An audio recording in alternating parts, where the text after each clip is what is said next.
Il 6 giugno del 1350, nella piana della Richinvelda, in particolare vicino nei pressi della chiesa di San Nicolò della Richinvelda, veniva ucciso il patriarca Bertrando di Saint-Geniès. È successo che si è verificato l'episodio finale di una lunga guerra che aveva insanguinato il Friuli ed era iniziata già nei primi anni dell'esperienza di governo del patriarca di Aquileia. In particolare si sono collegati alcune forze contrarie al patriarca, che erano capeggiate dal conte di Gorizia, dalla comunità di Cividale, da alcune grandi famiglie feudali come per esempio i di Spilimbergo, i Villalta o i di Castello, contro le forze del patriarca, che poi facevano riferimento anche alla comunità di Udine e in particolare alla famiglia dei Savorgnan.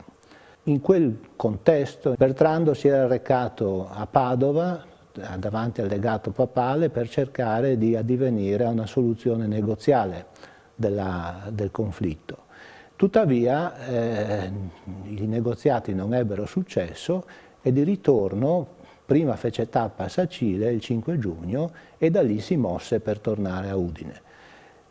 La tradizione vuole che Bertrando sia stato vittima di un tradimento, di un'imboscata, ma ci sono anche altri racconti di quella battaglia, ci sono i racconti di coloro che stavano dalla parte del conte di Gorizia e da quei racconti invece abbiamo idea di un atteggiamento diverso, non dico del patriarca, ma di coloro che l'accompagnavano, di un atteggiamento che era ostile. Si parla dell'incendio delle ville di Vivaro e di Basaldella, dei villaggi, della prigionia di alcuni contadini, eccetera.